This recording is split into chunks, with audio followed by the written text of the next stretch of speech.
आरक्षण जो है ना वो कोई खैरात तो है ही नहीं। और जो लोग आरक्षण का विरोध कर रहे हैं तो वो राष्ट्र विरोधी हैं, वो देशद्रोही हैं। कि ये कोई भीख नहीं है जो कोई ले रहा है, ये अधिकार है। जैसे अली बाबा 40 चोर थे तो सारा कुछ लूट का माल वो गुफा में रखते थे, चाहते थे कि गुफा का पता ही नहीं लगे किसी को। ऐसे ही ये जो मनोवादी लोग हैं, ये धन दौलत जो इन्होंने कब्जा रखा है, इन्हें पता है कि जिस दिन जातीय जनगणना होगी इनका भेद खुल जाएगा, इसलिए ये जातीय जनगणना का विरोध कर रहे हैं। और ओबीसी का कॉलम नहीं है, ओबीसी के लिए एक काम नहीं किया, बल्कि जो जातीय जनगणना होनी थी उस पर कुंडली मार के बैठ गए। हमारा तो वजूद ही खत्म कर दिया मोदी जी ने। ओबीसी ने बीजेपी को और मोदी जी को यहाँ तक लेकर के आए। अब ओबीसी कह रहा है पुणे मूषक भाव, ये दोबारा से 2 सीट पे पहुंच जाएंगे तो सुपड़ा साफ हो जाएगा बीजेपी का। जापान में सब जापानी है ना, जर्मन में सब जर्मन है। ये ऐसा इतना क्यों घटिया देश बनेगा कि यहाँ दलित पैदा हो रहे हैं, यहाँ शूद्र पैदा हो रहे हैं? ये चीज होनी नहीं चाहिए थी। ये जो ओबीसी के नेता है ना, जो मोदी जी के साथ हैं, ये नेता नहीं है, ये कठपुतली हैं।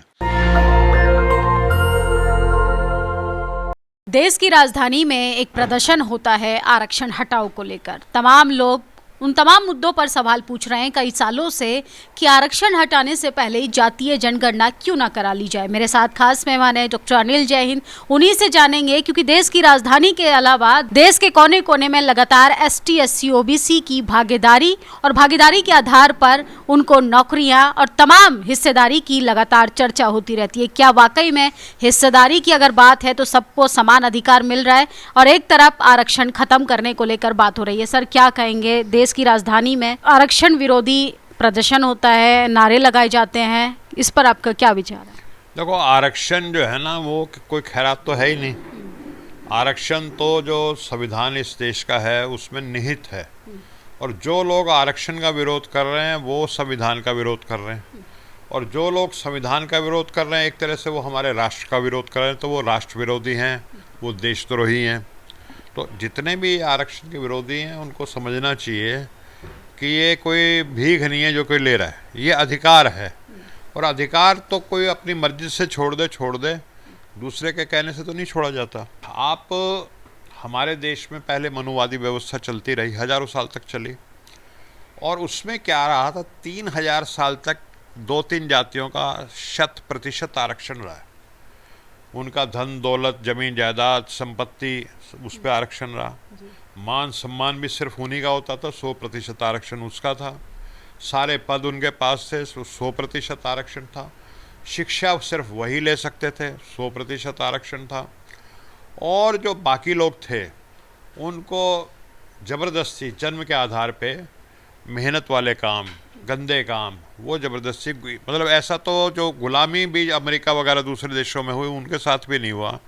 जो क्रूर और जालिम व्यवस्था हमारे देश में रही, शोषणकारी रही। तो अब उसकी वजह से क्या है, बाबा साहब का संविधान तो समता वाला है, लेकिन जो हजारों साल की जिनका कब्जा है धन दौलत पे, उस और मान सम्मान पे, पद पे, वो आज भी बरकरार है। थोड़ा बहुत जो है इस दलित और पिछड़े जो हैं वो बाबा साहब के संविधान की वजह से थोड़ा सा बराबर होने की कोशिश कर रहे हैं। लेकिन जैसा हमारे न्याय योद्धा राहुल गांधी जी भी कहते हैं कि जो इस देश का पावर स्ट्रक्चर है, जहाँ सब फैसले होते हैं और जो सब कुछ कंट्रोल करता है, उसमें 4-5 मुख्य चीज़ें। सुप्रीम कोर्ट है, सुप्रीम कोर्ट में ओबीसी का पिछले जब से देश आज़ाद हुआ है 700 जज बन चुके होंगे। मैं नहीं समझता कि ओबीसी समाज के 7 भी बने, जबकि 400 बनने चाहिए थे आबादी के अनुपात में। दलित समाज के मैं नहीं समझता कि 5 भी बने होंगे, जबकि दलित समाज के, आदिवासी समाज के कम से कम 200 बनने चाहिए थे। तो और वही सारे फैसले करते हैं। आपने देखा कि मंडल कमीशन की रिपोर्ट आई तो सुप्रीम कोर्ट ने उसको फंसा दिया, ईफ एंड बट लगा दिया, क्रिमिनल लगा दी, 3 साल तक उसको होने नहीं दिया जितना रोक सकते थे। और ईडब्ल्यूएस आया तो उस पर रोक ही नहीं लगाई। वो 48 घंटे में लोकसभा, राज्यसभा, राष्ट्रपति, कैबिनेट, मतलब पार चला गया वो। तो ये इसलिए है कि जो पावर स्ट्रक्चर है हमारे देश का, जैसे सुप्रीम कोर्ट हो गया, जैसे हमारा जो सेक्रेटरी होते हैं मंत्रालय के, 90 सेक्रेटरी जिनका जिक्र करते हैं न्याय योद्धा राहुल गांधी जी, जो 500 फॉर्चून कंपनी है, अदानी अंबानी, जो अपनी उंगलियों पे जो नेताओं को, बीजेपी को, मोदी जी को नचाते हैं, कठपुतली हैं ये उनकी। तो वो सब के सब जो है वो मनुवादियों के पास है। कैसे चेंजेस आएगा सर? क्योंकि आप लगातार देखेंगे, कहने के लिए ओबीसी सबसे ज़्यादा हिंदू समाज बोलकर प्रभावित किया जाता है, लेकिन जब उसकी हिस्सेदारी की बात आती है तो उसको दरकिनार कर दिया जाता है। आज़ादी के 80 साल बाद हम रिजर्वेशन की बात कर रहे हैं, हिस्सेदारी की बात कर रहे हैं, कैसे बदलाव आएगा? क्योंकि जिस समाज की हम बात कर रहे हैं उस समाज तक तो वो बात पहुंच ही नहीं रही। देखिए, ये इस देश में एक संगठन है आरएसएस, और ये बताया जाता है आरएसएस मुसलमान के खिलाफ है। असल में जो मुसलमान की खिलाफत है वो एक दिखावा है। जैसे हाथी के दांत दिखाने के और होते हैं, खाने के और होते हैं। तो ये दिखावटी तौर पे तो मुसलमान का विरोध करते हैं, लेकिन असल में ये जो है ना, चंद मुट्ठी भर लोगों का जो प्रभुत्व है हर चीज़ के ऊपर, देश की धन दौलत, ज़मीन जायदाद, संपत्ति, उस पर प्रभुत्व बना रहे। शिक्षा पे, बड़े बड़े पदों पे जो संवैधानिक पद होते हैं, आप देखते हैं ना, सीबीआई का डायरेक्टर, ईडी का डायरेक्टर, आपका इनकम टैक्स, ठीक है, सुप्रीम कोर्ट का जिक्र किया मैंने, सचिव का जिक्र किया मंत्रालय के, आपके जो 500 बड़ी कंपनी हैं वो इन्हीं के पास रहें, और आपका मतलब तमाम तरह का जो भी कंट्रोल देश का हो सकता है वो इनके पास रहे। तो ये आरएसएस उस कंट्रोल को बनाए रखने के लिए, जो मनोवादी व्यवस्था में जिन लोगों का कंट्रोल होता था उन्हीं का बना रहे, इसके लिए काम करती है। आप लगा मतलब दलित पिछड़ों को मुसलमान का खिलाफत करके वो उनका ध्यान उधर भटकाती है।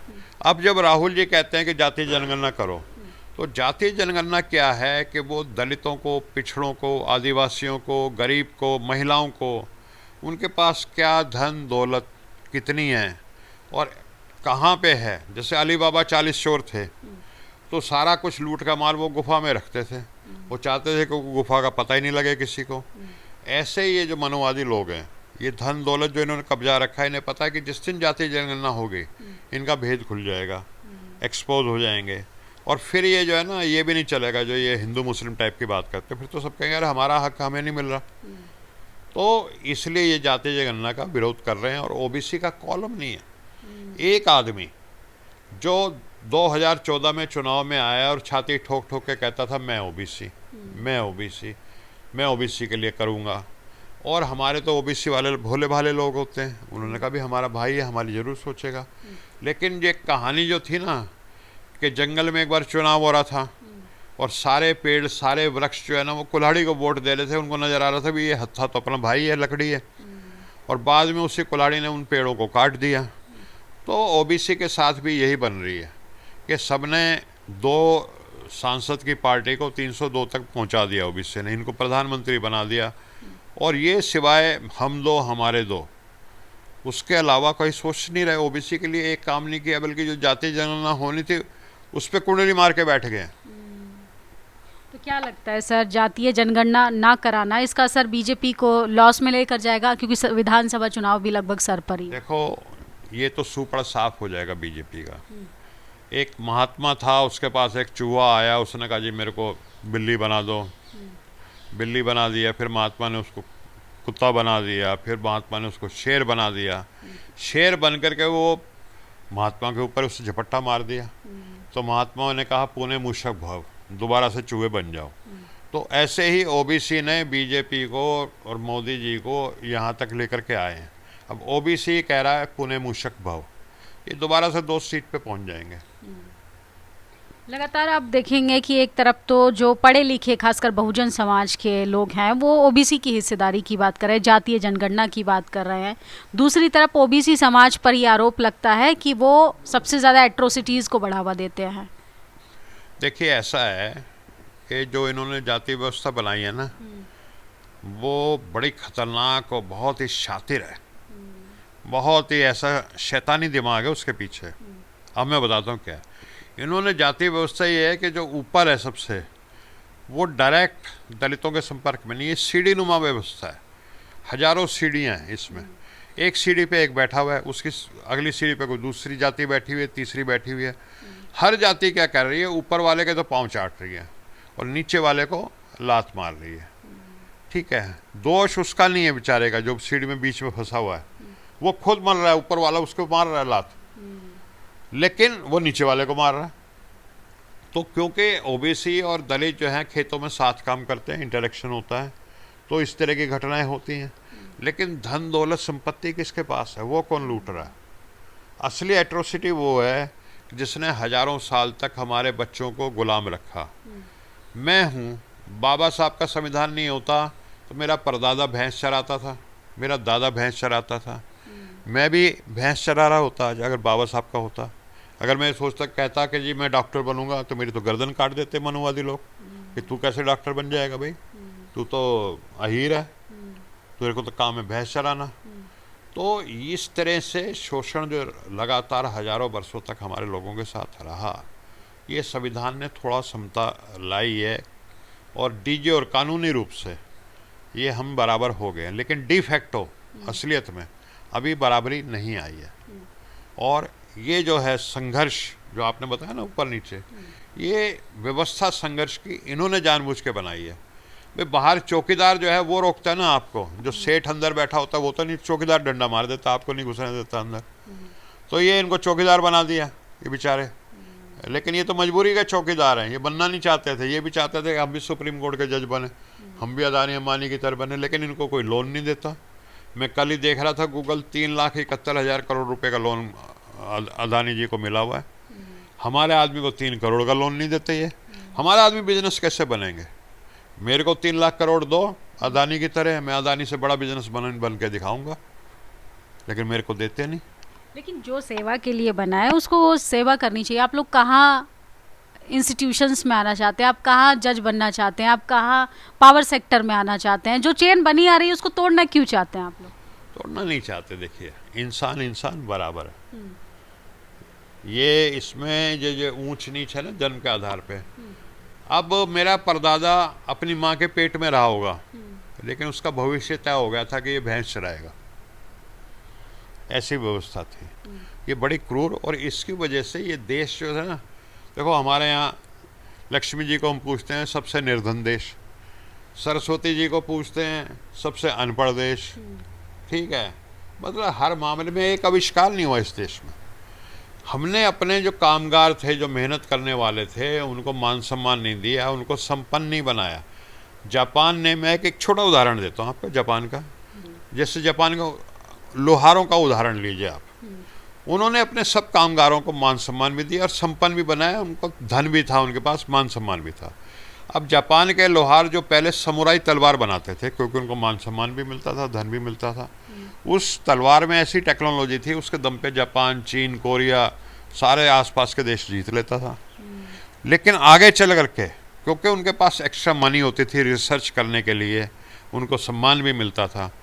वही लोहार जो एक समय में समुराई तलवार बनाते थे, ये टोयोटा और होंडा सिटी की कारों का जो आप इंजन देखते हैं ना, ये भी उन्हीं लोहारों ने बनाया, किसी IIT वाले ने नहीं बनाया वहाँ।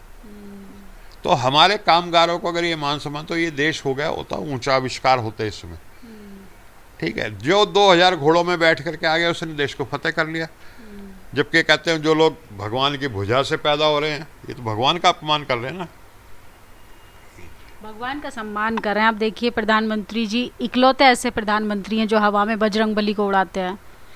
उनके राष्ट्रीय जो हैं वो गाड़ी के आगे नचवाते हैं। वर्ल्ड के इकलौते प्रधानमंत्री ऐसे हैं जिन्होंने एंटायर पॉलिटिकल साइंस में MA भी कर रखी है। तो वो तो कहते हैं मैं नॉन बायोलॉजिकल, उनकी क्या बात करें, हम तो बायोलॉजिकल आदमी हैं, अब नॉन बायोलॉजिकल की क्या बात करें। तो देश विश्व गुरु बनेगा 47 का विजन लेकर चल रहे हैं प्रधानमंत्री जी।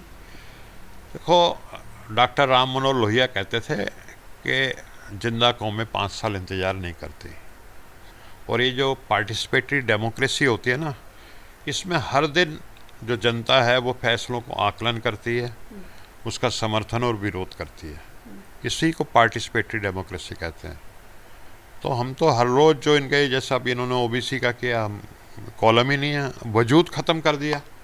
हमारे OBC की पीढ़ियों का क्या होगा? हमारा तो वजूद ही ख़त्म कर दिया मोदी जी ने, अस्तित्व की लड़ाई हो गई ये तो। दलितों को प्रदर्शन करते हुए देखते हैं जब उनके आरक्षण की बात आती है या ST/SC एक्ट को बचाने की बात आई, वो सड़कों पर आए। OBC समाज क्यों नहीं आ पाता है? OBC समाज को तो बल्कि जी, एक तो क्या है, OBC और दलित दोनों ही शूद्र हैं। अब इन चीज़ को नकली नशे में गांजा पी करके कोई OBC वाला रहे कि जी मैं क्षत्रिय हूँ या कोई, वो तो अलग चीज़ है। दोनों ही शूद्र हैं, एक सछूत शूद्र हैं, एक अछूत शूद्र हैं। दोनों ही, मतलब शूद्र कौन होता है? जो श्रम करता है, जो भी खेत में काम करता है या कोई भी मेहनत करता है, उसी को तो अशूद्र बोला जाता है ना। और ये जो क्या कहते हैं ब्राह्मण क्षत्रिय और वैश्य वो लोग होते हैं जो श्रम नहीं करते, वो बैठे रहते हैं, वो जीवन चला सकते हैं, ठीक है, या भाई वो हथियार चला देंगे लेकिन श्रम नहीं करेंगे। वो जो भी श्रम कर लेगा वो शूद्र है। तमाम लोग कह रहे हैं कि उन तमाम जिन जातियों की आपने बात की उन जातियों को मेहनत करनी पड़ रही है, इसलिए आप रिजर्वेशन को बदलना चाहते हैं, रिजर्वेशन को ख़त्म करना चाहते हैं। नहीं, देखिए ऐसा है कि कोई भी देश हो, पहली बात तो ये है कि होना ही नहीं चाहिए था जाति। जापान में सब जापानी है ना, जर्मन में सब जर्मन है। यहाँ ये ऐसा इतना क्यों घटिया देश बन गया कि यहाँ दलित पैदा हो रहे हैं, यहाँ शूद्र पैदा हो रहे हैं, ठीक है, ये चीज़ होनी नहीं चाहिए थी। लेकिन अब हजारों साल से वंचित जो रखा है लोगों को शिक्षा से, अब मेरे बाप दादा को 3000 साल तक शिक्षा से वंचित रखा। अब आप कहो जी एक ही पीढ़ी में आप मुकाबला कर लो, नहीं हो पाएगा। हल मैंने तो कर लिया अपने टाइम। मतलब आप डॉक्टर हैं तो आपके बच्चे को भी आरक्षण जरूरी है? देखिए मैं पर्सनली ओबीसी में क्रीमी लेयर है, मैं उसका विरोध नहीं करता, है तो है, लेकिन दो बातें हैं उसमें। एक तो आरक्षण आबादी के अनुपात में हो, ओबीसी की आबादी 65-70% है, तो आरक्षण भी 65-70% होना चाहिए। ओबीसी का 27% है, उसमें भी ये एनएफएस कर देते हैं, निजीकरण कर देते हैं, आउटसोर्सिंग कर देते हैं, लेटरल एंट्री कर देते हैं, तरह तरह का ये ना छड़े। ऐसे देश में चलेगा नहीं। महाभारत क्यों हुआ था इस देश में कि कौरवों ने कहा सारा माल हम अपनी तिजोरी में कैद रखेंगे, तुम्हें सुई के नोक के बराबर भी जमीन नहीं देंगे। महाभारत हो गया। तो न्याय होना चाहिए, भागीदारी होनी चाहिए सबकी, तो ये देश शांति से चलेगा। अगर इस तरीके की चीज़ें होती रहें या ओबीसी को उसका अधिकार संख्या के अनुपात पे नहीं मिला, तो क्या बीजेपी जो बैकफुट पर आई है, जिस तरीके से छात्रों ने अपना दम दिखाया सड़कों पर, तो क्या लगता है कि बीजेपी को बड़ा नुकसान होने जा रहा है? देखो ऐसा है, आपने सबने देखा जंतर मंतर पे जो जैन जी का जो हुआ प्रदर्शन, उसमें बीजेपी और मोदी जी सब घबरा गए। हमने तो देखा, वो वीडियो भी देखी थी, मोदी जी के हाथ कांप रहे थे ऐसे। और अगर ओबीसी सड़कों पे आ गया तो उसकी तो संख्या बहुत है, 2/3 है। यानी देश में अगर 150 करोड़ की आबादी है तो 100 करोड़ है ओबीसी, तो वो सड़कों पे आ गया तो वो आंदोलन सिर्फ देश की राजधानी के एक इलाके में जंतर मंतर तक सीमित नहीं रहेगा। वो कश्मीर से कन्याकुमारी तक होगा, वो गुजरात से असम तक होगा, एक एक ज़िले में होगा, और वो ऐसा आंदोलन होगा उसको मोदी जी नहीं झेल पाएंगे। 60 साल तक आप लोगों की सरकारें रही हैं, फिर भी उसके बाद हमें 14 साल में ऐसा क्या बदल गया जिसको लेकर ओबीसी अभी खतरे में आया, ओबीसी का अधिकार अब खतरे में आया? अगर पूरे तरीके से संविधान लागू कर दिया होता तो आज ये नौबत ही नहीं आती। देखो जी 14 साल में मोदी जी आ गए इसलिए संविधान खतरे में आ गया। इससे पहले संविधान बदलने की और आरक्षण खत्म करने की ऐसे जंतर मंतर पे इस तरह के प्रदर्शन और जो भद्दी भद्दी बातें कर रहे हैं कि पानी पिलाएंगे, हम ये कर देंगे, ऐसा पानी पिला देंगे, ये नहीं होता था। संविधान की प्रतियां जलाई जा रही हैं जंतर मंतर पे, ये नहीं हुआ कभी भी। गांधी जी ने, नेहरू जी ने, इनकी पार्टी कांग्रेस थी, बाबा साहब की पार्टी शेड्यूल कास्ट फेडरेशन थी, लेकिन देखो उनका मन, उन्होंने कहा संविधान बाबा साहब से बढ़िया कोई नहीं बना सकता, हम क्रेडिट नहीं लेंगे ये, क्योंकि बाबा साहब सबसे बढ़िया संविधान बना सकते थे, ये उन्हीं को जिम्मेवारी देंगे। मोदी जी होते तो करते, किसी और पार्टी में अगर कोई विद्वान व्यक्ति होता उसको देते ये भी तुम बना लो, कभी भी नहीं करते, चाहे देश का हो जाए कबाड़ा। इन तमाम चीज़ों के लिए ओबीसी नेताओं का क्या रुख है? वो तो सड़कों पर आने के लिए तैयार नहीं है। आप देखेंगे चाहे भारतीय जनता पार्टी के नेताओं की बात करें, चाहे विपक्षी नेताओं की, जो कि खासकर अपने आप को सेकुलर और प्रोग्रेसिव हिंदू कहते हैं, वो सड़कों पर आने के लिए तैयार ही नहीं है, बल्कि उनको तो गालियां दी जाती हैं कि जाकर भैंस चराइए। ऐसा है, मैं कहता हूँ ये जो ओबीसी के नेता है ना, जो मोदी जी के साथ हैं, ये नेता नहीं है, ये कठपुतली हैं। ऐसे अंग्रेजों के राज में भी होते थे इंडियंस जो उनके इशारे पे काम करते थे। इनको कौन नेता करता है? नेता तो वो है जो सामाजिक संगठनों में काम कर रहे हैं, जिन्होंने ना तो एमएलए बनना, ना एमपी बनना, ना उनको कोई पद का लालच, जो व्यवस्था परिवर्तन के लिए लड़ रहे हैं। ठीक है, वो पार्टी के लिए भी नहीं लड़ रहे हैं। इस देश की व्यवस्था जो है वो मानवतावादी बने, इस देश में न्याय हो, भाईचारा हो, बंधुत्व हो, समता हो, और ये देश शिक्षित बने, सुशिक्षित बने, संपन्न बने, सशक्त बने, प्रबुद्ध, जो बाबा साहब कहते थे, प्रबुद्ध राष्ट्र बने। तो वो लोग जो है ना वो जन जागरण कर रहे हैं। हमने 13 पॉइंट रोस्टर में भी देखा था, ठीक है, तो उस समय नेता नहीं बोल रहे थे, उस समय हमारे जैसे लोग, संविधान बचाओ संघर्ष समिति जिसमें मैं था, हमारे राजेंद्र पाल गौतम जी थे, जिसमें हमारे डॉक्टर रतन लाल जी थे, सूरज मंडल थे, और उस समय तो दिलीप मंडल और वामन बेसराम, जस्टिस ईश्वरिया जैसे बहुत बड़े बड़े लोग थे उसमें। दिलीप मंडल जी तो अब नहीं बोल रहे। जातीय जनगणना पे किताब लिखी है दिलीप मंडल ने, और एक शब्द चूंज नहीं बोल रहा कि ओबीसी का नाम नहीं है। मैं उसका नाम लेता नहीं, लेकिन अब क्या करें, ये मामला ऐसा, इसका नाम लेना पड़ गया। तो वो कहाँ है, वो सब समझौते में दंडवत है मनुवादी ताकतों के आगे। आप लगातार देखेंगे बीजेपी के कई नेताओं ने रिजर्वेशन पर अपनी आपत्ति जताई है, तो क्या बीजेपी कमज़ोर होती हुई दिखाई दे रही है? क्योंकि जिस तरीके का दबदबा था, लोगों के अंदर एक डर था, वो कम होता हुआ दिखाई दे रहा है।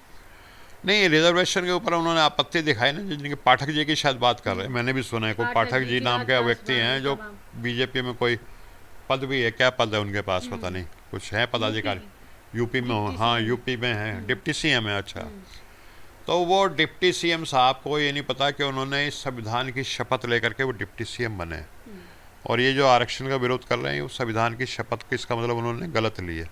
कोई कोर्ट कचहरी में भी जा सकता है उनके खिलाफ कि आप क्या शपथ लेके आए और अब आप क्या कर रहे हो। क्या कहेंगे समाज को, क्या कहेंगे जिस तरीके का वर्तमान स्थिति है? समाज जाग रहा है, हम बहुत आशान्वित हैं, इन्होंने बहुत बेवकूफ़ बनाया, ठीक है, हर तरह के हथकंडे अपनाए, लेकिन सब समाज की आंखें खुल रही हैं दिन पर दिन। हम तो लोगों से मिलते हैं, मैं अभी 10 दिन का दौरा करके आया हूँ, कर्नाटक भी गया, उत्तर प्रदेश के कई शहरों में गया, ठीक है, हर जगह जो है मुझे बहुत ज़बरदस्त जन जागरण नजर जा रहा है। हमारे नौजवान बहुत जाग रहे हैं और बहुत उत्साह में हैं, और वो अब जुल्म बर्दाश्त नहीं करेंगे। हमारे बुजुर्ग भी जुल्म इसलिए बर्दाश्त कर गए कि वो, उनको दिमाग में ये रहा कि शायद ये ईश्वर ने लिखा है या क्या है, जो भी चक्कर इन्होंने बनाए, लेकिन अब इन बातों में नहीं आने वाले। अपना मोदी जी का जो कार्ड है अब वो नहीं चलने वाला, हिंदुत्व कार्ड। मोदी जी तो एक एजेंट है मनुवादी ताकतों के, उनका क्या कार्ड चलेगा, अब मनुवादियों का कार्ड नहीं चलने वाला। मुझे लगता है वो खुद प्रताड़ित हैं, क्योंकि अगर वो अपने आप को ओबीसी क्लेम करते हैं तो। अब मैं इस बारे में क्या कहूँ, उनको बढ़िया बंगला मिला हुआ है, 8,400 करोड़ रुपए के, वो 8,400 करोड़ रुपए के हवाई जहाज में चलते हैं, ठीक है ना। तो देखो, निजी मुक्ति का तो मार्ग कोई भी अपना सकता है, ठीक है, लेकिन आदमी असली वो होता है जो पूरे समाज, पूरे देश के लिए लड़े, उसका वो है। नेहरू जी ने 197 करोड़ के बजट में हमें फ्री शिक्षा दी। मैं सौभाग्यशाली था, खुशनसीब था कि मैं उस समय विद्यार्थी था जब इस देश के प्रधानमंत्री नेहरू जी थे। 197 करोड़ का बजट था जब देश आज़ाद हुआ। मनमोहन सिंह जी अर्थव्यवस्था को ऊपर ले गए। मोदी जी को जो बजट दिया है वो 53,47,000 करोड़, कहाँ 200 करोड़ भी नहीं था, कहाँ 53,47,000 करोड़ का। उन्होंने फ्री में शिक्षा दी। मैं 9 पैसे प्रति माह के स्कूल में पढ़ा, ठीक है, अच्छे शिक्षक थे। मैं MBBS में एडमिशन हुआ, 20 रुपये प्रति माह पे मैंने MBBS की, 1100 रुपये भी नहीं खर्च हुए मेरे, 1,080 रुपये में मैंने MBBS कर ली। और आज जो सरकारी जो हैं आपका, जैसे नेशनल लॉ यूनिवर्सिटी है, उसमें अगर कोई लॉ LLB की पढ़ाई करता है तो 20-30 लाख रुपए खर्च हो जाता है। मध्यम वर्ग का आदमी भी कैसे पढ़ा लेगा अपने बच्चों को, नीयत का खोट है। तो शुक्रिया सर हमसे बातचीत करने के लिए। धन्यवाद। जय संविधान, और नेशनल दस्तक के सभी दर्शकों को मेरा जय भीम। तो ये थे हमारे साथ डॉक्टर अनिल जय हिंद। इन्होंने कहा कि सबको अब जुल्म और ज़्यादती के खिलाफ बोलना पड़ेगा। सोचिए, ईश्वर के भरोसे आपको अधिकार नहीं मिल सकते, ईश्वर के भरोसे एक विशेष जाति आपको मूर्ख ज़रूर बना सकती है। संवैधानिक अधिकारों के लिए आपको सिर्फ बोलना ही नहीं बल्कि सड़कों पर मजबूत आवाज़ करनी पड़ेगी, ताकि सदन के अंदर बैठी सरकारें भी आपके लिए, आपके अधिकारों के लिए सोचने के लिए मजबूर हो जाए। बाकी आप लोगों की क्या प्रतिक्रिया है, अपनी राय ज़रूर दीजिएगा। और आरक्षण कोई खैरात नहीं, आरक्षण अधिकार है। जब तक सामाजिक भेदभाव, शैक्षिक भेदभाव, तमाम तरीके का भेदभाव ख़त्म नहीं होता, तब तक आरक्षण मजबूती के साथ हर एक उस व्यक्ति के साथ रहना चाहिए जब तक उसको उसका अधिकार नहीं मिलता। शुक्रिया। नेशनल दस्तक की आपसे गुजारिश है कि अगर इसको बचाना चाहते हैं तो नेशनल दस्तक को सब्सक्राइब करने के लिए रेड कलर के सब्सक्राइब बटन को दबाएं, फिर बेल आइकन की घंटी दबाएं। नेशनल दस्तक को बचाने के लिए बहुत जरूरी है कि हर खबर को शेयर करें, लाइक करें, कमेंट जरूर करें।